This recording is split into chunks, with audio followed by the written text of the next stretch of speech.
Preguntémosle a la ministra vocera de Gobierno, Carla Rubilar, que está con nosotros. Ministra, ¿es cierto que está de cumpleaños hoy día? Hola, buenos días, mucho gusto. Buenos días. Sí, Perfecto, pero ministra. este año no se cumplen años, creo yo. No importa. No. Es porque nosotros tenemos acá, le vamos a cantar la canción. Pero sí la podemos No. celebrar. La podemos celebrar. Un beso, Felicidades, feliz cumpleaños. Ministra, bueno, usted nos puede hablar mejor de este carnet COVID-19 del que estábamos conversando con la Sole y con la Diana. Cuéntenos más detalles, cómo han llegado a esta conclusión de que las personas efectivamente podrían no contagiar durante un periodo de un año, por ejemplo. Buenos días. Sí, muy buenos días.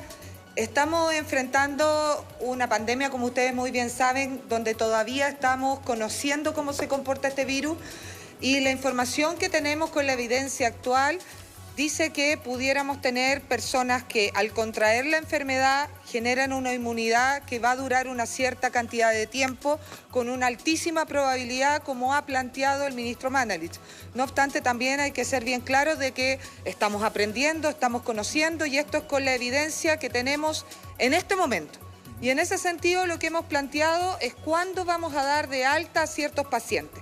Y en ese contexto es muy relevante decir de que hemos puesto categorías de pacientes. Entonces tenemos el paciente que tuvo la enfermedad en su casa o tuvo la enfermedad en el hospital, pero que cuando termina su cuarentena no tiene sintomatología. Eso hemos dicho de que vamos a tener 14 días después de que se le hace el diagnóstico o empieza con los primeros síntomas. En el caso de los pacientes que estuvieron hospitalizados y que terminan con algunos síntomas respiratorios residuales, también ahí decimos que desde que le dimos el alta del hospital tenemos 14 días. Y en el caso de los pacientes que tienen alguna enfermedad de inmunosupresión, alguna enfermedad de mayor riesgo, ahí aumentamos la cantidad de días y consideramos 28 días para esos casos. ¿Qué es lo que hacemos también con el carnet de alta finalmente del coronavirus? Ustedes saben que nosotros para hacer el diagnóstico tomábamos el examen de la reacción de polimerasa en cadena, de lo que se llama la PCR, que es un examen muy sensible porque mide lo que es el material genético del virus. ¿Qué es lo que estamos haciendo para considerar efectivamente el alta, sobre todo en algunos grupos que vamos a establecer como son los funcionarios de salud? Vamos a hacer un test que mide las inmunoglobulinas. El Ministerio de Salud ha dicho que ha comprado 1 millón de estos test rápidos que tiene una mezcla de inmunoglobulina M, que es la inmunoglobulina, para que se entienda por la gente, que aparece cuando uno está combatiendo el virus. Es una inmunoglobulina como de reacción a ese virus, como de defensa a ese virus. Y tenemos otra inmunoglobulina que se llama inmunoglobulina G, que es la inmunoglobulina de memoria, que es donde uno dice que uno tiene anticuerpos, que pasó la enfermedad por uno y uno desarrolló una cierta inmunidad a la enfermedad. Inmunidad que vamos a ir evaluando cuánto se comporta, cuánto dura, qué pasa con las mutaciones, porque efectivamente, como en el caso de la influenza, nosotros tenemos que vacunarnos año a año porque va variando ese virus de influenza. Entonces, lo que hacemos es un test que es rápido, es un test que no tiene el mismo costo que el PCR, es un test que vamos a protocolizar para poder empezar a dar este carnet de alta, que probablemente nosotros vamos a implementar desde el Ministerio de Salud con algunas poblaciones en específico, que nos interesa ver si cursaron la enfermedad, dado que estuvieron en contacto con un paciente COVID positivo, independiente que sean asintomáticos, porque ustedes lo decían muy bien hace unos minutos atrás. Lo que estamos viendo con la experiencia internacional es que hasta un 70%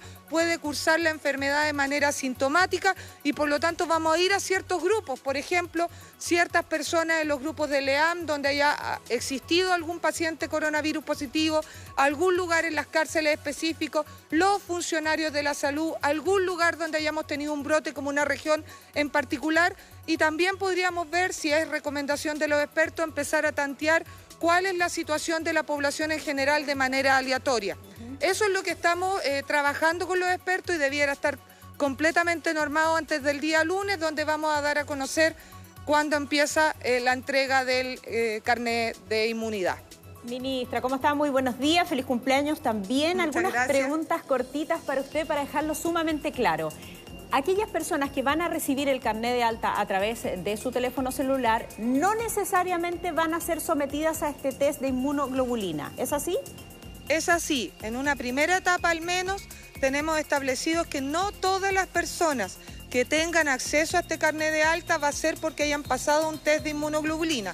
Eso puede ir variando con el tiempo, pero en nuestra primera etapa lo que vamos a realizar es una parte clínica que va a estar asociado a el tiempo de diagnóstico y la sintomatología con la que la persona estuvo, y por eso incluso en algún momento cambiamos, ¿no es cierto?, este criterio desde la persona cuando se le diagnosticaba versus el criterio epidemiológico de cuando empieza con los síntomas, para poder tener mucha mayor información de cómo se comporta la enfermedad y desde cuándo podemos catalogar una persona de alta.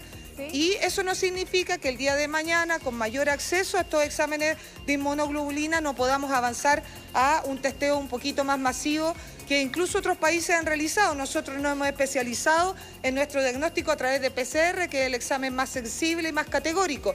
Pero hay otros países que ustedes lo pueden ver en sus reportes, hablan de los exámenes incluso de diagnóstico a través de PCR, más test rápido. Ya, pero ahí nosotros vamos a dejar el test rápido para el final como un test de salida.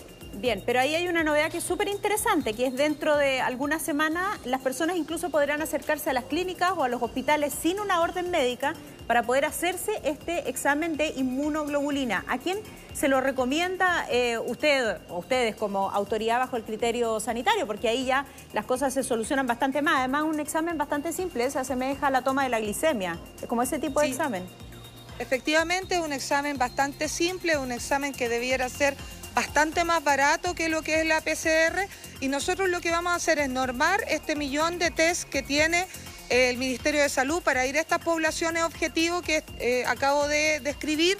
Probablemente también van a ir avanzando muchas empresas, muchos lugares donde quieren poder cuidar de mejor manera a sus trabajadoras, a sus funcionarios. Eso también lo vamos a normar con trabajo del Ministerio de Salud, y probablemente también después vamos a hacer una recomendación de cuándo una persona pudiera ir de forma voluntaria sin esta finalmente orden médica, y cuándo, en qué condiciones debiera ir a hacérselo para evitar también generar una falsa seguridad. Nosotros creemos que hay personas las cuales hayan tenido, por ejemplo, un contacto que no haya sido tan estrecho, pero hayan estado en algún lugar donde haya pacientes coronavirus positivos o en algunas comunas donde haya una alta incidencia de casos nuevos.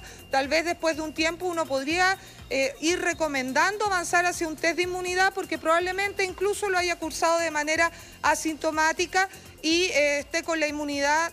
Insisto, no sabemos cuánto tiempo de inmunidad, pero sí con una inmunidad que le permita volver claramente y mucho más tranquilamente a realizar sus actividades de todo tipo. ¿Tiene otra pregunta? ¿Podemos pasar a otro tema? Ya. Quería introducirle al tema de las mascarillas. Ministra, buenos días y feliz cumpleaños. Buen día, muchas gracias. Desde hoy es obligatorio el uso de mascarillas en lugares cerrados, incluso en lugares privados como el ascensor, incluso cuando vas solo arriba del ascensor.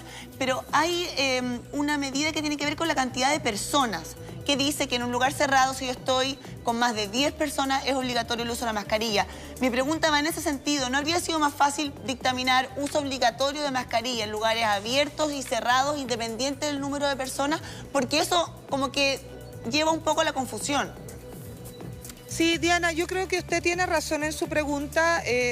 Es real de que nosotros, ¿qué nos gustaría? Para que podamos mostrar lo que nos gustaría como gobierno y desde la autoridad sanitaria, que todo el mundo, efectivamente, independiente de donde esté, cuando haya algún mínimo de aglomeración, use su mascarilla. Y ese mínimo de aglomeración, como usted dice, es un poquito discrecional. 10 personas en el patio completo de los Cañones del Palacio de la Moneda probablemente tiene un nivel de distanciamiento social que es bastante amplio. 3 personas en un lugar pequeñito como es un ascensor, y por eso se norma el ascensor, pero hay otros lugares pequeñitos como los ascensores, probablemente también son lugares donde uno tiene mayor riesgo. Por lo tanto, es cierto, siempre un número va a ser un poco discrecional, y nuestro llamado es que ojalá todas las personas, como hoy día podemos hacernos nuestra mascarilla, la utilicemos en todos los lugares donde podemos toparnos a menos de 1 metro con otra persona. Esa es la definición general. Ahora, como hay que normar y poner un número y realizar ciertas distinciones, hemos normado lo que creemos que es el número que permite mantener cierta distancia social, donde finalmente más allá de eso definitivamente tiene que ser obligatorio el uso de la mascarilla. ¿Qué pasa, ministra? Que claro, uno decía, por ejemplo, ahí uno se confunde un poco, como dice ya, si yo voy a un supermercado, por ejemplo, y hay menos de 10 personas en el pasillo, me la saco. Entonces, ahí es donde yo digo, probablemente tenemos que empezar a pensar de aquí a los próximos meses o probablemente al próximo año, que la mascarilla va a empezar a ser para nosotros como salir con un abrigo, salir con un chaleco, salir con un sombrero, no tengo idea, como parte de nuestra indumentaria, o sea, empezar a entenderlo así. A mí me gusta ese pensamiento. La verdad es que yo creo que uno tiene que empezar a entender de que como no sabemos tan claro el comportamiento del virus, sabemos sí que no queda en el aire, ¿no es cierto? A largas distancias no se va a contagiar a alguien, pero también es cierto que hemos ido evolucionando en el tema de la evidencia de las mascarillas. En algún momento el fuerte fue dedicado a nuestros profesionales de la salud, a las personas cuidadoras, a las personas que tenían una enfermedad o a las personas que estaban con síntomas de otra enfermedad sin saber. Hemos ido evolucionando y avanzando a que las mascarillas ojalá sean utilizadas siempre que estamos en un lugar con aglomeraciones, y por eso partimos con la obligatoriedad en el transporte público y privado remunerado, porque ahí la distancia solidaria era muy difícil de mantener, y hoy día estamos diciendo, mire, en realidad hay unas filas bien importantes en los bancos para el cobro de ciertos beneficios, y ahí muchas veces no se mantiene la distancia social. Bueno, vamos a la mascarilla, estamos viendo que hay lugares como los ascensores donde, claro, no hay ninguna posibilidad de tener ese metro de distancia social solidaria. Vamos con la mascarilla y probablemente vamos a ir avanzando.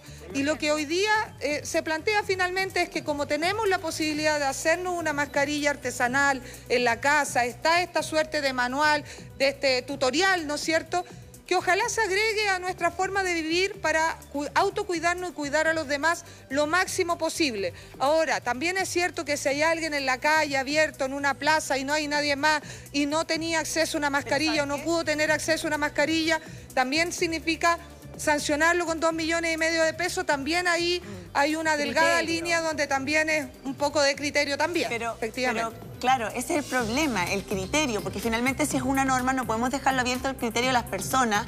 Y en ese mismo sentido, ministra, fíjese que hay algunos especialistas que dicen que una persona trotando sin mascarilla, que estornuda o que respira fuerte, en el aire queda el virus durante varios minutos. Por tanto, si una persona viene muchos minutos después corriendo por ahí mismo, podría contagiarse. Entonces, cuando uno deja abierto como al criterio de la persona que fiscaliza o del usuario, me parece que se producen estas confusiones. Por eso le preguntaba. Y otra cosa, Diana, a propósito de lo que tú dices, ¿quién define esto, ministra? O sea, yo voy a salir, estoy en un lugar, en un banco salgo, y resulta que va a llegar un carabinero y me va a decir, señor, yo lo voy a multar con 50.000 pesos por no andar con mascarilla. ¿Cómo se va a desarrollar? Sí, nosotros tenemos un decreto que va a estar publicado, debiera estar publicado a partir del día de hoy. Es bastante específico de los lugares. El fuerte, como ustedes saben, son lugares cerrados. En eso se homologa mucho a lo que es la ley de tabaco. Los lugares cerrados de todo tipo, independiente que hoy día muchos de ellos están cerrados, en algún momento van a volver a abrir y por lo tanto ahí la norma aplica muy fuertemente. Y en los lugares abiertos está mucho más asociado lo que tiene que ver con aglomeraciones, donde no se puede respetar el distanciamiento social. Por ejemplo, en la ley de tabaco, la feria, uno podía fumar en la feria por un lugar abierto, no hay grandes complicaciones. Pero en este caso, como es otro lo que nos motiva, ahí en la feria sí debemos ocupar la mascarilla, sí debemos entender de que muchas veces el distanciamiento social en esos lugares, las ferias, los mercados, la Vega, los valledores, etcétera, son lugares en los cuales obligatoriamente, independiente que sea abierto, incluso no sea un galpón como los valledor, vamos a tener que utilizar mascarilla. Súper. Ahora, para cerrar simplemente este tema de las mascarillas respecto del uso en las calles, no hay una orden por parte del gobierno, pero sí algunas ordenanzas municipales que están como compitiendo, ¿no? Como con esta medida dentro de la región metropolitana, por ejemplo, Las Condes, Los Valentea, Estación Central y San Bernardo. Y en regiones las últimas horas, los municipios de Concepción y Talcahuano también están pidiendo un uso obligatorio de mascarillas. Lo que sí es súper relevante decir acá que no tiene que ser una mascarilla profesional necesariamente. También puede ser esta mascarilla casera lo que desahoga, ¿no? La necesidad de las personas de salir a buscar una mascarilla y la verdad es que están muy escasas y el bolsillo están bastante caras, ministra. Sí, yo la verdad es que agradezco mucho este comentario porque creo que es Soledad, ¿no es cierto? Agradezco el comentario de Soledad porque las mascarillas quirúrgicas, las de 3 pliegues que hemos visto, las mascarillas N95, que son esas más apretaditas, ¿no? Son mascarillas que son para los profesionales de la salud, para los cuidadores y para los pacientes contagiados. Y recordemos que cuando estamos en una pandemia, como lo que vivimos hoy día, la pandemia es finalmente una epidemia, en este caso de un virus que estamos recién conociendo, que se produce de forma simultánea en varios países, en varios continentes. Por eso es tan relevante entender de que no lo estamos pasando nosotros mal con escasez de mascarillas, sino que en todo el mundo hay escasez de mascarillas y por lo tanto si debemos privilegiar a las personas que utilicen estas mascarillas de ese tipo, tienen que ser los que realmente la requieran. Por ejemplo, en el caso de N95, probablemente un personal que está en directo contacto con un paciente contagiado, un cirujano u otro que la requiere de verdad. Por lo tanto, nosotros que podemos utilizarla porque no estamos atendiendo, no estamos en contacto directo con un paciente contagiado, debemos poder utilizar, ojalá, una mascarilla que nos hagamos de forma artesanal y ocuparla lo más posible cuando tengamos riesgo de estar más cerca de otra persona y no mantener esa distancia solidaria que es tan requerida en estos minutos. Bien, ministra, quiero pasarla a un tema que probablemente va a ser una de las polémicas que se ha abordado en el día. Probablemente usted ya está enterada y ha recibido también esta carta. Es una carta que está firmada por un grupo de 58 alcaldes, ¿no? Que está dirigida y escrita en 9 puntos para exigirle al Poder Ejecutivo que se tomen nuevas medidas y más estrictas respecto del manejo de esta pandemia. Dicen los alcaldes, no somos enemigas ni enemigos, sino socias y socios estratégicos en la relación colaborativa directa hacia la comunidad que representamos. Y además la carta critica el hermetismo del ministro Mañalich. Insisto, esta es la opinión de 58 alcaldes que han firmado esta declaración pública con 9 puntos exigiendo medidas distintas o más exigentes, ¿no? Para el manejo del COVID-19. ¿Se ha manejado con hermetismo el tema del criterio sanitario? ¿Cuál es su respuesta a estos 58 alcaldes? Sí, primero, recibimos la carta, obviamente la leemos con detención. Nosotros como gobierno estamos convencidos de que los alcaldes y alcaldesas, independientes de los colores políticos, entienden que a esta altura nosotros para enfrentar la pandemia necesitamos la ayuda de todos. Y en ese contexto la leemos con detención, vemos cómo podemos mejorar, pero también nosotros creemos que en esa carta hay un poco de lo que es finalmente la angustia y el dolor de mucha gente que ve en las cuarentenas totales la posibilidad cierta de ser protegido y tal vez nosotros no hemos sido capaces de explicar con la fuerza, con la convicción y con la claridad de por qué estamos tomando una estrategia que es diferente a la que han tomado otros países y que se llama cuarentena estratégica, que son cuarentenas dinámicas, que son cuarentenas parciales, que van rotando y que finalmente lo que buscan es que nosotros de verdad logremos que no nos enfermemos todos juntos, porque si nosotros nos enfermamos todos juntos, entendiendo que esta es una enfermedad que no tiene ni vacuna ni tratamiento y muchos de nosotros todavía no tienen inmunidad, solamente los que ya han cursado la enfermedad, es necesario entender de que el virus como se va a quedar, como no es un virus que se vaya, lo que ha pasado en otros países que generan estas cuarentenas totales, la levantan y viene el rebrote con fuerza y finalmente encuentran situaciones muy complicadas de enfrentar. Nosotros no queremos vivir esas situaciones y por eso hemos diseñado con apoyo de expertos, con el análisis de la experiencia internacional, una estrategia que es una estrategia de apretar y de soltar, de prender y de apagar ciertas comunas de que se nos van generando mayores contagios y mayores casos que son activos en las últimas 2 semanas. Y a veces eso no se entiende también porque como la gente tiene miedo y es natural, si es evidente que todos tenemos miedo frente a un virus que no conocemos, que además genera fallecimientos importantes como lo vemos en otros países, por supuesto que uno pudiera querer quizás una protección total asociada a la cuarentena total, pero la cuarentena total no necesariamente es la mejor estrategia para enfrentar esta situación y ahí los alcaldes obviamente creen muchas veces que al no decretarle cuarentena total en sus comunas o en sus barrios, finalmente la ciudadanía no está lo suficientemente protegida y eso no es así y vamos a tener que hacer más esfuerzos para que nos puedan entender por qué tomamos las medidas y por qué estamos tomando esta estrategia. A comienzos de semana el ministro Mañalich decía en una entrevista que había alcaldes que no entendían el daño que provocaban al pedir la cuarentena total. Debo entender de sus palabras que está absolutamente descartada por ahora esa cuarentena total que están solicitando estos alcaldes. A ver, es muy relevante que decir que si hay una carta firmada por 50 y tantos, 60 y tantos alcaldes de los 345, tendríamos que analizar cada uno de los casos, porque plantear de que no vamos a decretar cuarentena total en alguno de esos casos sin ver cuál es la situación epidemiológica de la comuna es imposible. Uno tiene que mirar lo que es la tasa acumulada, la cantidad de casos que van sumándose desde el inicio de nuestro primer caso del 3 de marzo. Pero también hay que ver qué es lo que está pasando en la tasa de casos activos. ¿Qué es la tasa de casos activos? Los casos que aparecen en las últimas 2 semanas, entendido como 14 días, lo que dura la enfermedad. Y vamos mirando la semana epidemiológica. Nosotros estamos en la semana 15, esto parte a fines de diciembre cuando parte la pandemia en el mundo. Estamos en Chile en la semana epidemiológica 15 y en la nuestra propiamente tal desde nuestro primer caso en la 7ª. Y ahí miramos la semana 13, la semana 14, la semana 15, dependiendo de cómo van esos casos, si van aumentando o van bajando, más otros análisis de cómo es la comuna, si tiene adultos mayores, cómo es su ubicación geográfica, qué cantidad de camas críticas tiene, si tiene población flotante, etcétera. Tomamos la determinación de una cuarentena total, ya sea de toda la comuna o una cuarentena parcial de parte de la comuna. Es decir, cada alcalde que tiene su preocupación, y nosotros eso lo entendemos perfectamente porque son sus vecinos y vecinas las que les preocupa, cada alcalde finalmente tiene una realidad diferente, incluso dentro de su misma comuna.